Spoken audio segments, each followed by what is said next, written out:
Hi dears, welcome back to our channel. അപ്പോൾ നമുക്ക് ഇന്ന് വെറൈറ്റി ആയിട്ടുള്ള ഒരു കേക്ക് കാണാം. അവഞ്ചേഴ്സ് തീമിൽ ചെയ്തിട്ടുള്ള ഒരു കേക്കാണ് കേട്ടോ. 4 പാർട്ടായിട്ടാണ് നമ്മൾ കളർ കൊടുത്തിട്ടുള്ളത്. അപ്പോൾ അതെങ്ങനെ ചെയ്തിട്ടുള്ളതെന്നൊക്കെ നമ്മുടെ അടുത്ത് കുറേ പേര് ചോദിച്ചിട്ടുണ്ടായിരുന്നു. അതെങ്ങനെ ഇത്ര നീറ്റായിട്ട് ചെയ്തത്, എങ്ങനെ ഇത്ര പെർഫെക്ഷൻ കിട്ടിയെന്നൊക്കെ ചോദിച്ചിട്ടുണ്ടായിരുന്നു. അപ്പോൾ നമ്മൾ എല്ലാ കാര്യങ്ങളും ഡീറ്റെയിൽ ആയിട്ട് വീഡിയോയിൽ പറയുന്നുണ്ട്. നിങ്ങൾ സ്കിപ്പ് ചെയ്യാതെ കാണാം കേട്ടോ. അപ്പോൾ തലേ ദിവസം തന്നെ നമ്മൾ കേക്ക് ക്രം കോട്ട് ചെയ്ത് വെച്ചിട്ടുണ്ടായിരുന്നു. അതിനുശേഷം നമ്മൾ രാവിലെയാണ് കേട്ടോ ഈ ഒരു കോട്ടിങ് കൊടുക്കുന്നത്. വീണ്ടും നമ്മൾ ലൈറ്റ് ആയിട്ടുള്ള ഒരു കോട്ടിങ് വൈറ്റ് ക്രീം വെച്ചിട്ട് കൊടുക്കുന്നുണ്ട്. കാരണം നമ്മുടെ കേക്കിൽ ഡാർക്ക് കളേഴ്സാണ് ഫുള്ള് കൊടുക്കുന്നത്. അപ്പോൾ അത് ലൈറ്റായിട്ട് കൊടുക്കാമെന്ന് വിചാരിച്ചിട്ട് നമ്മൾ കേക്കിൽ ഭയങ്കര നീറ്റായിട്ടല്ല ഐസിങ് ചെയ്തിട്ടുള്ളത്. കാരണം ചെറുതായിട്ടൊക്കെ ഇങ്ങനെ കേക്കിൻ്റെ ഷെയ്ഡൊക്കെ കാണുന്നുണ്ടായിരുന്നു. പിന്നെ നമ്മൾ അതിൻ്റെ മേലെ വേറെ കളർ ക്രീം കൊടുക്കുന്നുണ്ടല്ലോ. അപ്പോൾ അതുകൊണ്ട് തന്നെ ഓവറായിട്ട് കട്ടിയിൽ കൊടുക്കാതെ ലൈറ്റായിട്ടുള്ള ഒരു കോട്ടിങ് മാത്രം കൊടുത്തു. എന്നിട്ടൊന്ന് തണുപ്പിക്കാൻ വെച്ചതിന് ശേഷം ഇതേപോലെ 4 പാർട്ടായിട്ട് നമ്മളിങ്ങനെ മാർക്ക് ചെയ്ത് കൊടുക്കുന്നുണ്ട് കേട്ടോ. അതിന് നമ്മൾ 4 കളേഴ്സാണ് കൊടുക്കുന്നത്. അപ്പോൾ ഈ 4 കളറും ഞാൻ ഓരോ കളറായിട്ട് നമ്മൾ ആ വരയ്ക്കുന്ന നേരത്താണ് കേട്ടോ മിക്സ് ചെയ്തെടുത്തിട്ടുള്ളത്. എല്ലാ കളറും മിക്സ് ചെയ്ത് അങ്ങനെ വെച്ചിട്ടുണ്ടായിരുന്നില്ല. അപ്പോൾ ആദ്യത്തേത് റെഡ് കളറായിരുന്നു. അപ്പോൾ റെഡ് കളർ നമ്മൾ ആ ഒരു പാർട്ടിൽ ഇതേപോലെയാണ് കേട്ടോ കൊടുത്തിട്ടുണ്ടായിരുന്നത്. അത്യാവശ്യം കനം കുറഞ്ഞ രീതിയിലാണ് നമ്മൾ കൊടുത്തിട്ടുള്ളത്. അതേപോലെ തന്നെ ഇങ്ങനത്തെ കേക്ക് ചെയ്യുമ്പോൾ ശ്രദ്ധിക്കേണ്ട ഒരു കാര്യം, നമുക്ക് എല്ലാ ഭാഗത്തും ഒരേ തിക്നെസ്സിലാണ് ക്രീം വേണ്ടത്. അപ്പോൾ പൈപ്പിംഗ് ബാഗിന് 4 പൈപ്പിംഗ് ബാഗും ഒരുമിച്ച് കൂട്ടി വെച്ചിട്ടാണ് കേട്ടോ ഞാൻ അതിൻ്റെ അറ്റം ഭാഗം കട്ട് ചെയ്തിട്ടുണ്ടായിരുന്നത്. അപ്പോൾ നമ്മൾ ക്രീം അതിൽ ഫില്ല് ചെയ്യുമ്പോൾ ഒരേ ലെവലിൽ തന്നെ നമുക്ക് ചെയ്തെടുക്കാനായിട്ട് പറ്റും. അല്ലാതെ നമ്മൾ 4 വട്ടമായിട്ടൊക്കെ ഇപ്പോൾ ഓരോ പ്രാവശ്യം നമ്മൾ ക്രീം ഫില്ല് ചെയ്തിട്ട് അതിൻ്റെ തുമ്പ് ഭാഗം കട്ട് ചെയ്തിട്ട് ചെയ്യുമ്പോൾ നമുക്ക് ഒരേ തിക്നെസ്സിൽ ചിലപ്പോൾ ക്രീം വരണമെന്നില്ല കേട്ടോ. കാരണം നമ്മൾ കട്ട് ചെയ്യുന്നതിൻ്റെ ആ ഒരു അളവ് ചിലപ്പോൾ അങ്ങോട്ടും ഇങ്ങോട്ടൊക്കെ എന്തായാലും മാറിപ്പോകും കേട്ടോ. അപ്പോൾ അതുകൊണ്ട് തന്നെ ഇങ്ങനത്തെ കേക്കുകൾ ഡിസൈൻ ചെയ്യുന്ന സമയത്ത് പൈപ്പിംഗ് ബാഗ് കട്ട് ചെയ്യുമ്പോഴൊന്ന് ശ്രദ്ധിക്കുക കേട്ടോ. അതുപോലെ തന്നെ ഇതിൽ ക്രീം നമ്മൾ പല പല കളേഴ്സ് കൊടുക്കുമ്പോൾ അങ്ങോട്ടും ഇങ്ങോട്ടും സ്പ്രെഡ് ആവാണ്ടായിട്ട് ചെയ്ത് അവസാനിപ്പിക്കുക കേട്ടോ. കാരണം നമ്മുടെ അടുത്ത് കസ്റ്റമർ അത്രയും വിശ്വാസത്തിലാണ് നമ്മുടെ അടുത്ത് ഇങ്ങനത്തെ ഒരു ഡിസൈനൊക്കെ നമ്മളിൽ തരുന്നത്. നമ്മളത് നന്നായിട്ട് ചെയ്ത് കൊടുക്കും എന്നുള്ള ഒരു വിശ്വാസത്തിൻ്റെ പുറത്താണ് തരുന്നത്. അപ്പോൾ നമ്മൾ അത്രയും അതിൽ എഫേർട്ട് എടുത്തിട്ട് അത് മാക്സിമം ഫിനിഷിങ്ങിൽ ചെയ്യാനായിട്ട് നോക്കട്ടെ. ഞാൻ സത്യത്തിൽ ഇത് ചെയ്യാൻ നിൽക്കുന്ന സമയത്ത് നമുക്കിത് ഇത്ര നീറ്റായിട്ട് ചെയ്യാൻ പറ്റുന്നൊന്നും വിചാരിച്ചിട്ടില്ല.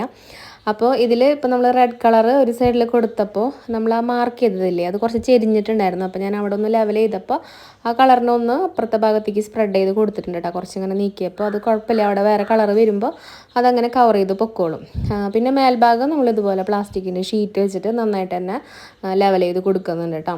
അപ്പോൾ ഒരു പാർട്ട് കഴിഞ്ഞതിന് ശേഷം ഞാനത് ഫ്രിഡ്ജിൽ കൊണ്ടുവന്ന് വെച്ചിട്ടാണ് അടുത്ത കളർ ഞാൻ മിക്സ് ചെയ്യാൻ നിൽക്കുന്നത് കേട്ടോ. അപ്പോൾ ഈ ഒരു ബ്ലൂ കിട്ടാൻ വേണ്ടിയിട്ട് സ്കൈ ബ്ലൂവും അതിൻ്റെ കൂടെ തന്നെ ഒരു കുറച്ച് 1-2 ഡ്രോപ്സ് ബ്ലാക്കും പിന്നെ വയലറ്റും എല്ലാം കൂടെ മിക്സ് ചെയ്തിട്ടാണ് കേട്ടോ നമുക്ക് ഈ ഒരു ബ്ലൂ കിട്ടിയിട്ടുള്ളത്. നമ്മളിങ്ങനെ മിക്സ് ചെയ്ത് നോക്കും നമുക്ക് അയച്ചു തന്നിട്ടുള്ള ആ ഒരു പിക്ചറിലുള്ള കളർ പോലെ ആവണുണ്ടോ എന്നുള്ളത്. അപ്പോൾ കയ്യിൽ കിട്ടിയ കളറൊക്കെ എടുത്ത് അങ്ങോട്ട് മിക്സ് ചെയ്ത് നോക്കും. അങ്ങനെ നമുക്ക് ഈ ഒരു ബ്ലൂ കിട്ടിയത് കേട്ടോ. പിന്നെ നമ്മൾ ഇത് ഐസിങ് ചെയ്യണ നേരത്ത് ആ സ്ക്രൈപ്പർ വെച്ച് വലിക്കുമ്പോഴാണെങ്കിലും ഓരോ കളറിൻ്റെ അവിടെ എത്തുമ്പോഴും സ്റ്റോപ്പ് ചെയ്ത് കൊടുക്കുക. എന്നിട്ട് അവിടെ നിന്ന് നേരെ തിരിച്ചിട്ട് വേണം ഐസിങ് ചെയ്തെടുക്കാനായിട്ട് കേട്ടോ. അപ്പോൾ അങ്ങനെ ആ ഒരു പാർട്ടും തണുപ്പിക്കാൻ വെച്ച ശേഷം ഞാൻ പിന്നെ ഗ്രീൻ കളർ മിക്സ് ചെയ്യാൻ നിന്നു. അങ്ങനെ ഗ്രീൻ കളറും നമ്മളിതുപോലെ കൊടുക്കുന്നുണ്ട്. അപ്പം എനിക്കിതിൽ ഏറ്റവും ബുദ്ധിമുട്ടായിട്ട് തോന്നിയത് ലാസ്റ്റത്തെ കളർ കൊടുത്ത സമയത്താണ് കേട്ടോ. കാരണം നമ്മൾ 2 സൈഡും ശ്രദ്ധിക്കണം. അപ്പുറത്തൊന്നും മിക്സ് ആവാണ്ട് നോക്കണം, ഇപ്പുറത്തൊന്നും മിക്സ് ആവാണ്ട് നോക്കണം. അപ്പോൾ എനിക്ക് ഇതിൽ ചെയ്തപ്പോൾ എനിക്ക് ബുദ്ധിമുട്ടായിട്ട് തോന്നിയത് ലാസ്റ്റ് നമ്മൾ ഈ യെല്ലോ കൊടുത്ത സമയത്തായിരുന്നു കേട്ടോ. അതുപോലെ ഈ ഗ്രീൻ കിട്ടാൻ വേണ്ടിയിട്ട് ഞാൻ കുറേ മിക്സ് ചെയ്തിട്ടാണ് കേട്ടോ കിട്ടിയത്.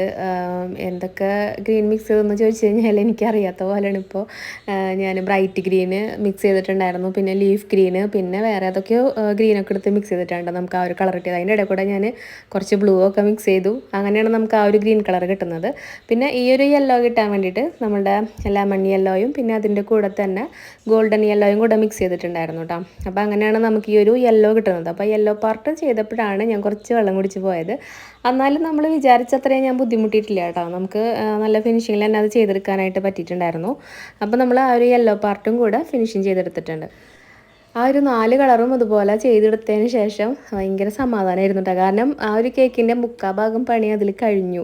പിന്നെ നമ്മൾ വെബ് വരച്ച് കൊടുക്കുകയാണ്. അപ്പോൾ വെബ് വരയ്ക്കാൻ വേണ്ടിയിട്ട് ഞാൻ 2:1 ഗണാശ റെഡിയാക്കിയിട്ട് അതിൽ പിന്നെ വീണ്ടും വിപ്പ് ചെയ്ത വിപ്പിംഗ് ക്രീമും പിന്നെ അതിൽ കൂടെ കുറച്ച് ബ്ലാക്ക് കളറും എല്ലാം കൂടെ ആഡ് ചെയ്ത് എല്ലാം കൂടെ അങ്ങോട്ട് മിക്സ് ചെയ്തിട്ടാണ് നമ്മൾ വരച്ച് കൊടുക്കുന്നത്.